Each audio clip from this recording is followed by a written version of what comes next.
Dicen que todas las cosas se parecen a su dueño.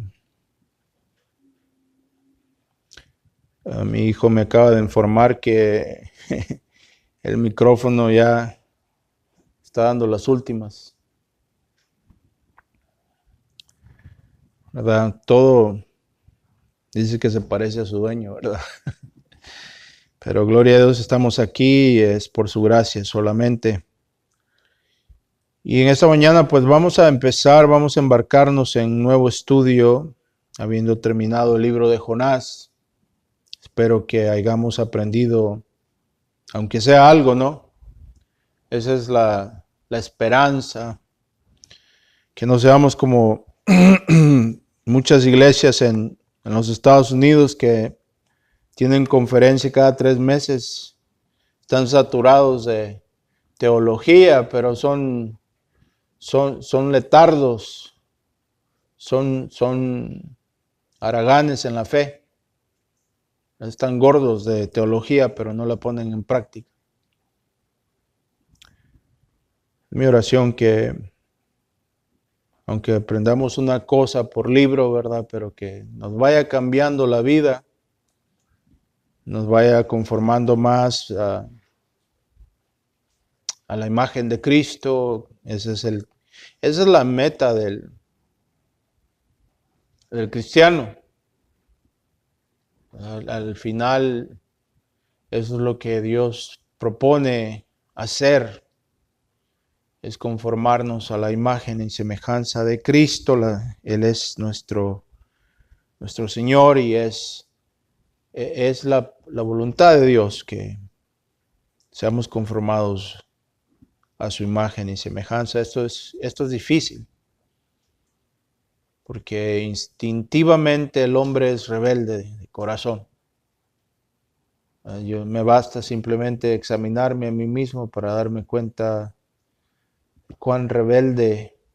Y es increíble la rebeldía del corazón del ser humano, porque a veces hay periodos en los cuales parece que estamos mansos, pero nomás necesitamos que nos escarben un poquito y sale, como dicen, ¿verdad? Sale lo indio.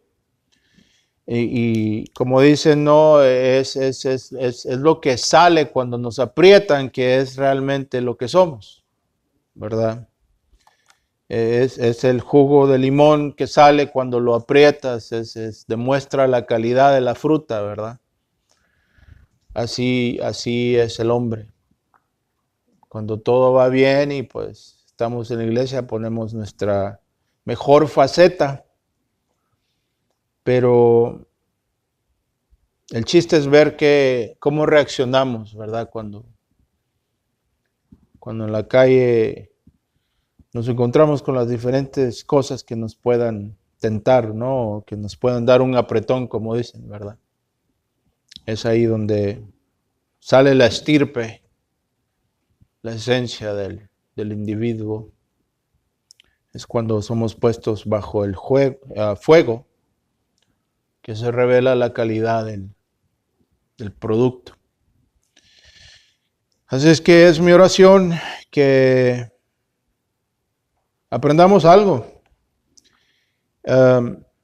Ustedes saben que pues mi estilo de predicación es la predicación consecutiva, exposicional del texto. ¿Qué quiere decir? Que mi misión es que conozcamos libros, no solamente el verso del día, ¿verdad? El verso que nos va a levantar los ánimos. No es la misión de este púlpito levantarle los ánimos a nadie, pero sí que conozcamos al Dios vivo. Y todas esas cosas pues vienen por añadidura.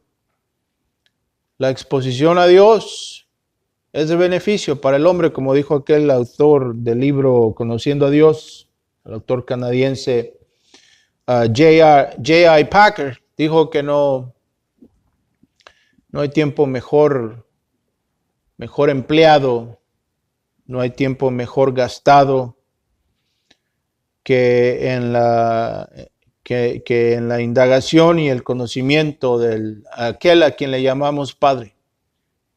No hay tiempo mejor empleado en la vida del hombre que en la persecución y el conocimiento y la indagación y el escudriñamiento de la persona de aquel a quien le llamamos Padre.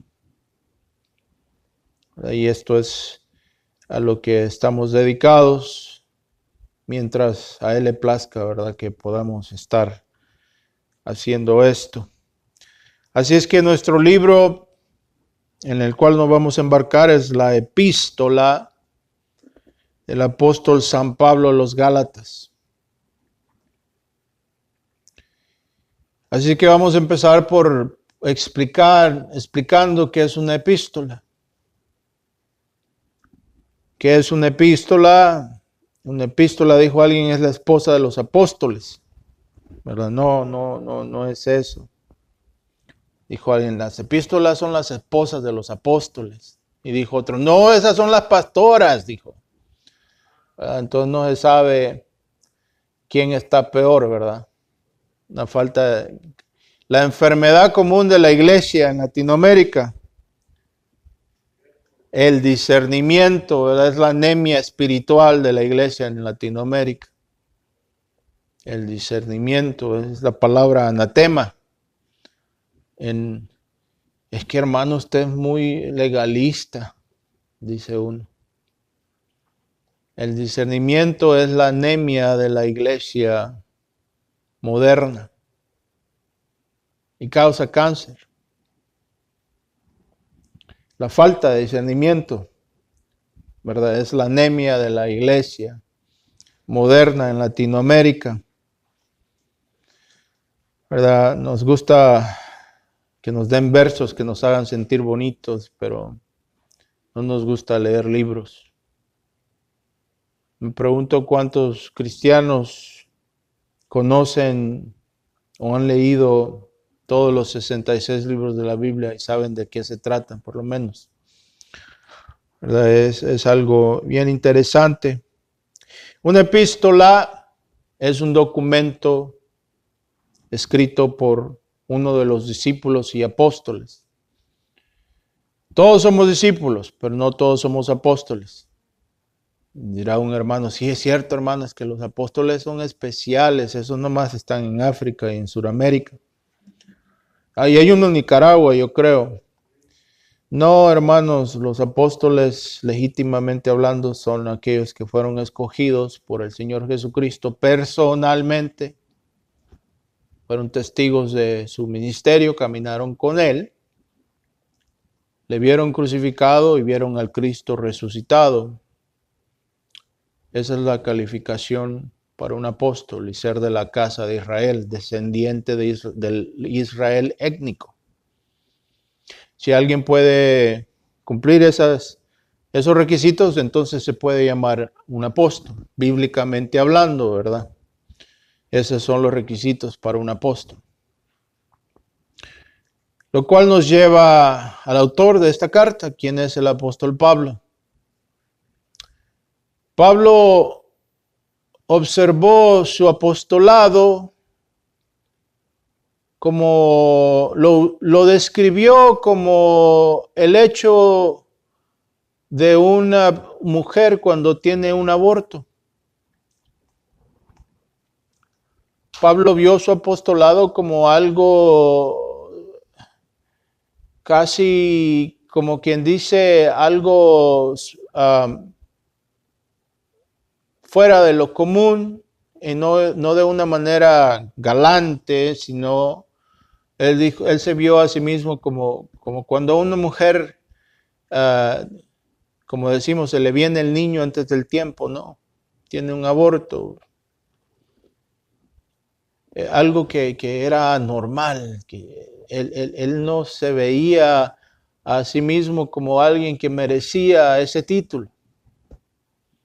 Así describió Pablo su apostolado. Ahora esto es importante porque en esta carta Pablo hace una defensa. Este es uno de los motivos. Esta es una de las razones por las cuales Pablo escribe esta carta. Escribe esta carta porque quiere ofrecer una defensa de su apostolado, y no es porque él esté interesado en su reputación, porque a él le importe mucho lo que la gente pensase de él, pero es porque adjunto a su reputación como apóstol va la autoridad de Pablo. Y bajo esa regla va lo que Pablo enseñaba, y es aquí el asunto, el punto más importante de esta carta, es la doctrina que Pablo defiende. Y la manera que él busca hacerlo es asentando primero quién es él, y haciendo énfasis, haciendo hincapié en el hecho de que él es un apóstol, y no es un apóstol como los apóstoles modernos, ¿no? Autodenominado. Yo soy el apóstol Goku, dice uno, ¿no? Y así vemos todo tipo de reclamos, ¿verdad? Extraordinarios que se hacen de todos estos apóstoles de juguete. Pero Pablo quiere que los lectores, los recipientes de esta carta, quienes eran los Gálatas, la sección norte de Asia Menor, lo que se conoce ahora como el norte de Turquía, Pablo quiere que ellos entiendan que él es un apóstol, y es un apóstol no por designio de hombre. Pablo no recibió su apostolado de los otros apóstoles, ¿verdad? Por ejemplo, como Barnabás, o Bernabé creo que se llama, Bernabé. No, el apostolado de Pablo venía directamente de la mano de Cristo. Encontramos esto en Hechos capítulo 9. Donde Pablo tiene un encuentro personal con el Cristo resucitado. Vemos en el libro de los Hechos que Pablo era el enemigo más grande que el Evangelio tenía. ¿Verdad? Reflexionando esto, él lo acepta, lo reconoce, que él era un enemigo, un perseguidor, acosador de la iglesia. De hecho, cuando Pablo se encuentra con el Señor, ¿verdad? Él estaba en camino a Damasco, a esa gran ciudad que, por cierto, es una de las ciudades más antiguas del mundo. Pablo estaba en camino a Damasco y llevaba cartas del Sanedrín autorizándole a arrestar a todo aquel que creyese, a todo aquel que siguiese las enseñanzas del Señor Jesús, a lo que le llamaban el camino. Pablo llevaba autoridad del consejo del Sanedrín, del consejo judío, de los mayores, de los ancianos. Iba empoderado, iba con todo a perseguir la iglesia como lo había hecho en Jerusalén. Es Pablo el instigador de la diáspora, de hecho, de la primera dispersación de creyentes que surge después del día de Pentecostés. Es decir, los primeros creyentes que huyen, y estos eran judíos, en su gran mayoría, huyen por razón de Pablo. Que Pablo fue el instigador de una de las primeras grandes persecuciones de creyentes en Jerusalén. Entonces Pablo, en camino a Damasco, se enfrenta, ¿verdad? Se encuentra con el Señor Cristo, quien lo tumba del caballo y lo enceguece.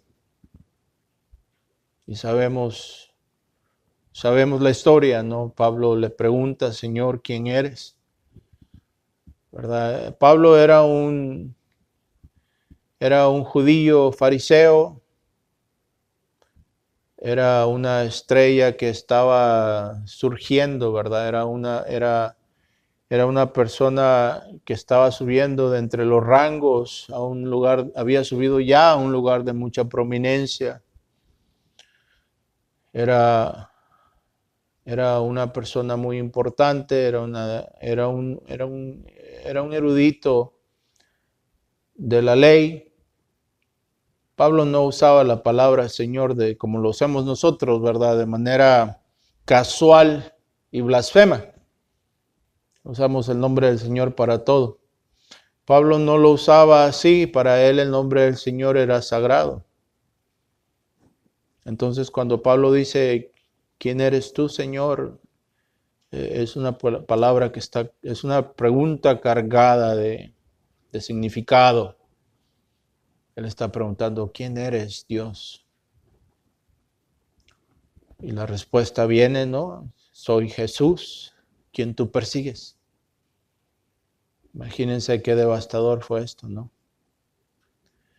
Pero este es el punto de entrada de Pablo, es aquí donde el Señor Jesús le habla y lo aparta, lo pone aparte para él.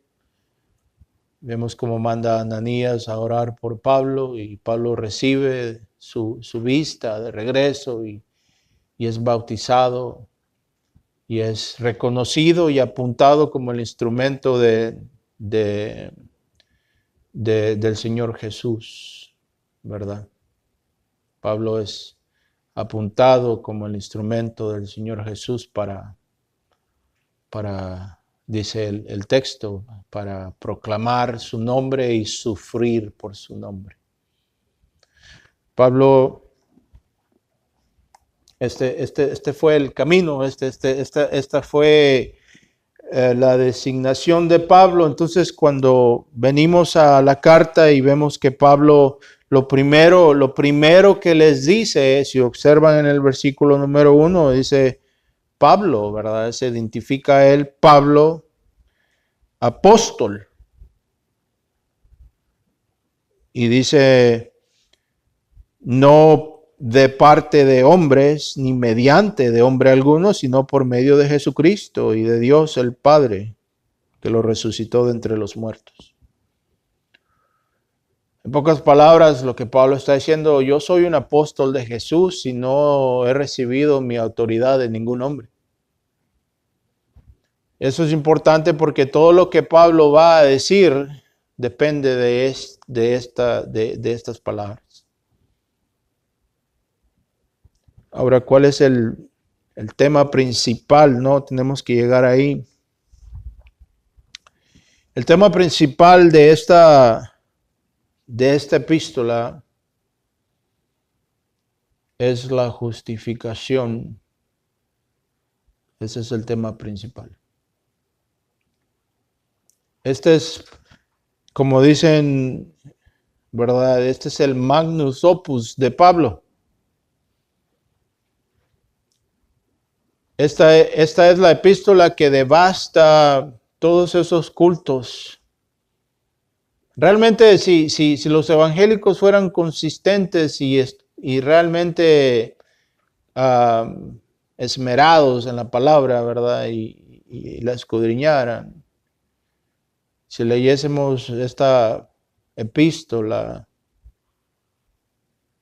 nos diéramos cuenta que todos esos cultos que han cobrado gran auge y realmente ahora ya no son cultos pequeños, sino que se han convertido en denominaciones gigantescas. Me refiero a los testigos de Jehová y a los mormones. Esta epístola los devasta completamente porque los expone como falsos profetas. Porque la esencia de esta epístola es la justificación por medio de la gracia de Dios, solamente por la fe en Cristo.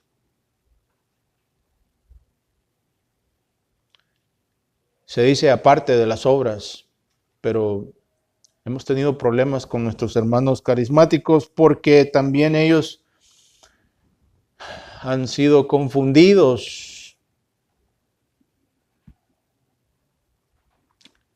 porque no entienden cuál es el propósito de las obras, ni se hacen las distinciones adecuadas tocante a las obras. Lo que Pablo lleva en mente aquí es una distinción muy importante, pero es de consecuencias eternas. Es distinguir que el hombre es justificado no por lo que hace, pero por medio de la fe en Cristo, pero no quiere decir que no hay nada que hacer. Ese es el asunto. Pablo entonces aquí trata de enfatizar la justificación por medio de la fe solamente, aparte de las obras, pero también trata de explicar que las obras en la vida del cristiano verdadero van a estar presentes, pero por una razón muy distinta. Ese es el punto. Y la tercera distinción es que hay una distinción entre las obras y los rituales de la ley. Los rituales de la ley son los que se han eliminado. Todos ellos han sido cumplidos por el perfecto, el justo, Cristo. Entonces ya no existe la necesidad de observarlos. Pero hay quienes llevan eso hasta un punto exagerado y descartan todas las implicaciones moralísticas y demandas moralísticas de los 10 mandamientos. Eso no se ha eliminado. El no mentirás, no robarás, no codiciarás las cosas que no son tuyas, la mujer del prójimo y falsos testimonios, el adulterio, la idolatría, todas esas cosas están prohibidas para el cristiano. Pero no están prohibidas para que sean un medio de salvación, sino que porque ya tenemos la salvación. La razón es aquí el punto, ¿sí me entiendes? O sea, la razón por la cual nos portamos bien. Eso es lo que importa. Es algo que es de consecuencias y de implicaciones eternas. Es importante que entendamos esa distinción. Entonces Pablo aquí busca establecer, defender, proteger el Evangelio de Jesucristo. El verdadero Evangelio, que consiste de la vida, la justicia, la muerte y la resurrección y la ascensión del Señor Jesucristo y todo lo que implica. Entonces esta carta es una defensa de la doctrina de la justificación por medio de la fe en Cristo. Esta carta devastó a la iglesia romana católica durante la Reforma. Fue una espada usada de manera poderosa por Martín Lutero y muchos de los reformadores en contra de la doctrina, las falsas doctrinas de la iglesia romana, que había puesto en cautiverio el reino de Cristo, forjando cadenas de tradiciones y falsas doctrinas y ritos que aún hasta el día de hoy son presentados como los medios de la salvación, removiendo la fe en Cristo solamente.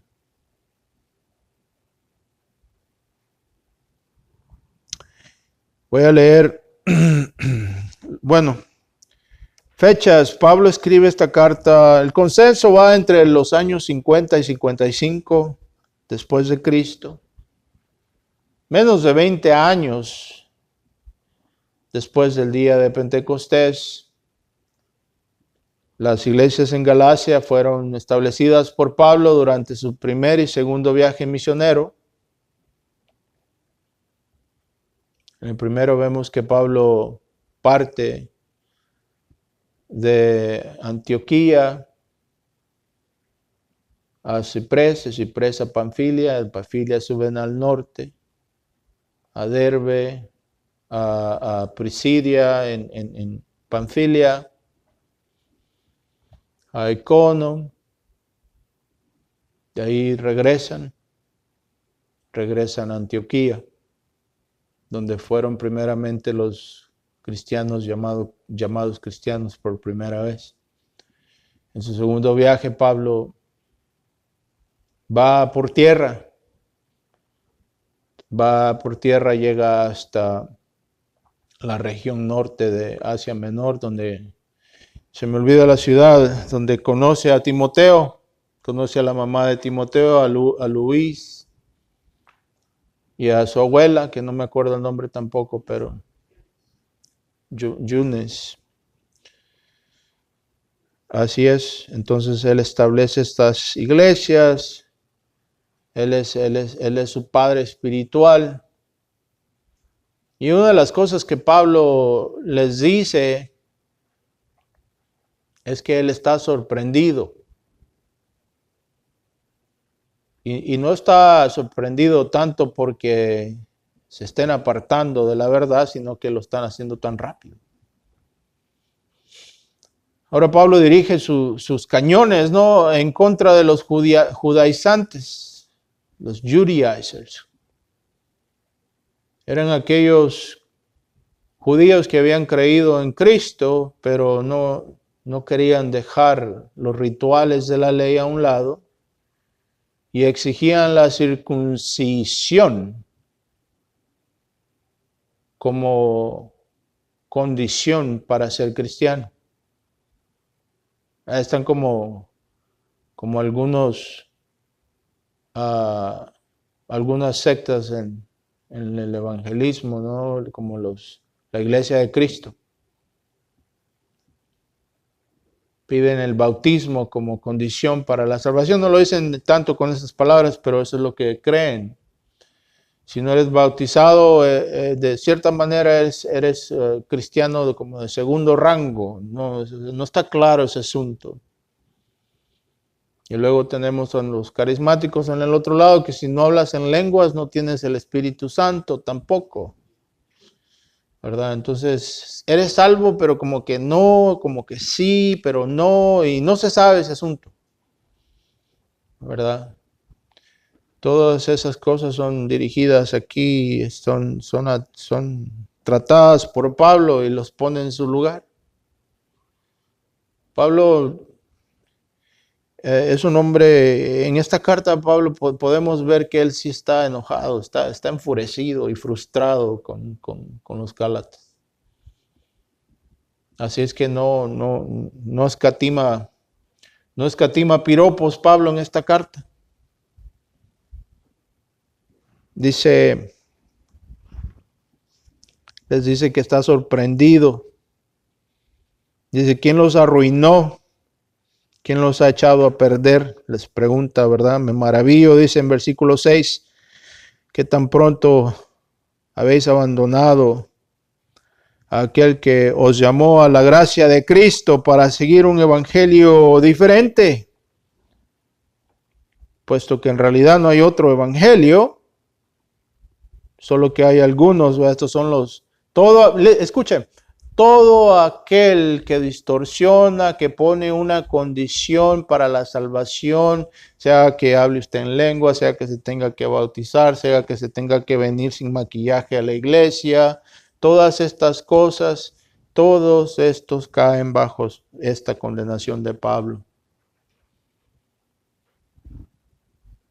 Y no es como que vamos a venir vestidos como que vamos para la discoteca, tampoco, no es el punto, hermanos, pero Pablo dice, pero hay aquellos que los quieren perturbar, los quieren pervertir y quieren arruinar el Evangelio de Cristo, versículo 7. Es en contra de estos que Pablo dirige sus cañones.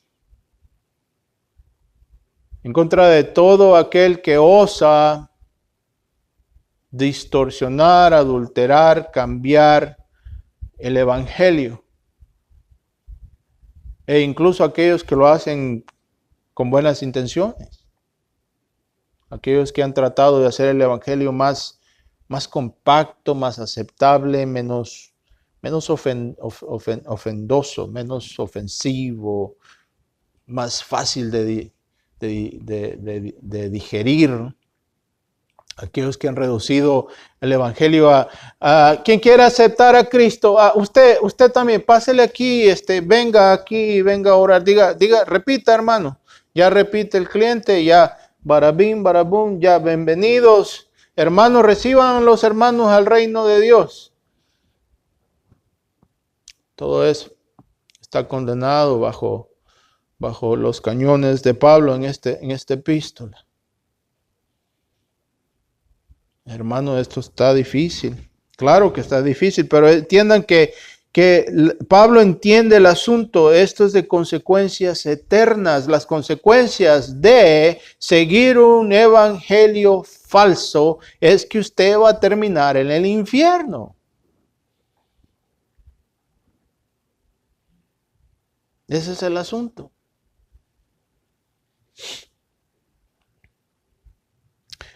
Tenemos mucho que indagar todavía para empezar, pero bueno, aquí estamos. Como dijimos, empezamos el partido y pues lo empezamos tropezándonos, pero ahí vamos. Así que vamos a continuar la semana que sigue, si el Señor le permite que estemos con vida. Vamos a orar. Señor, gracias por tu palabra.